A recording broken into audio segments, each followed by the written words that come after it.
கடலின் ஆழம் அதிகரிக்கும் போது அழுத்தமும் அதிகரிக்கிறது. அழுத்தம் அதிகரித்தால் மனித உடலில் ஏற்படும் மாற்றங்கள். ஒரு பார்வை. கடல் மேலிருந்து பார்த்தால் அமைதி, ஆனால் அதன் அடியில் ஒரு மறைமுக சக்தி இருக்கிறது.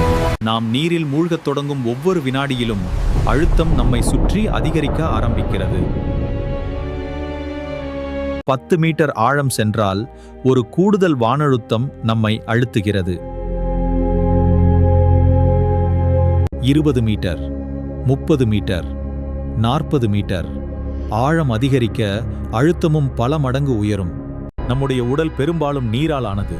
நீர் சுருங்காது, ஆனால் காற்று சுருங்கும். அதனால்தான் காற்று நிரம்பிய உறுப்புகள் முதலில் பாதிக்கப்படும். அந்த பட்டியலில் முதலிடம் பிடிப்பது நுரையீரல்.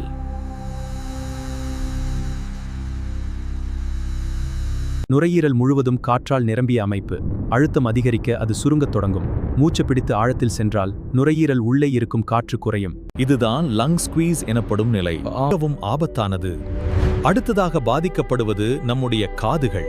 காதின் உள்ளே இருக்கும் காற்று வெளி அழுத்தத்தால் சுருங்குகிறது. அதனால்தான் திடீரென வலி ஏற்படும். சிலருக்கு சகிக்க முடியாத அளவுக்கு. டைவர்கள் இதை தவிர்க்க ஈக்குவலைசேஷன் செய்கிறார்கள். மூக்கை மூடி மெதுவாக காற்றை தள்ளி உள்ளழுத்தத்தை சமப்படுத்துகிறார்கள். ஈக்குவலைஸ் செய்யவில்லை என்றால் இயர் ட்ரம் கிழியும் அபாயம் உள்ளது. அடுத்து பாதிக்கப்படும் பகுதி சைனஸ்.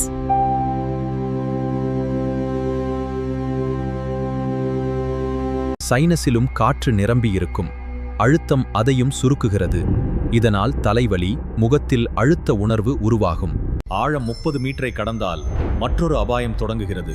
அது நைட்ரஜன் நார்கோசிஸ். அழுத்தத்தில் நைட்ரஜன் இரத்தத்தில் கரைகிறது. அது மெதுவாக மூளையை பாதிக்கும்.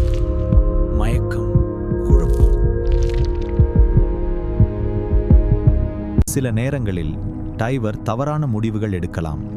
அதனால்தான் பயிற்சி மிகவும் முக்கியம். அறிவுதான் பாதுகாப்பு. சரியான உபகரணம் இல்லாமல் ஆழ்கடல் ஒரு ஆபத்து. ஆனால் முறையாக தயாரானால் அதே கடல் நமக்கு தோழன். மேலே மெதுவாக எழும்பும்போது அழுத்தம் குறைய தொடங்கும். நுரையீரல் மீண்டும் இயல்பான அளவுக்கு திரும்பத் தொடங்கும். அதனால்தான் அவசரமாக மேலே வரக்கூடாது. வேகமாக மேலே வந்தால் டீகம்ப்ரெஷன் பிரச்சனை ஏற்படும். அழுத்தம் ஒரு கண்ணுக்கு தெரியாத சக்தி, ஆனால் அது மிக வலிமையானது.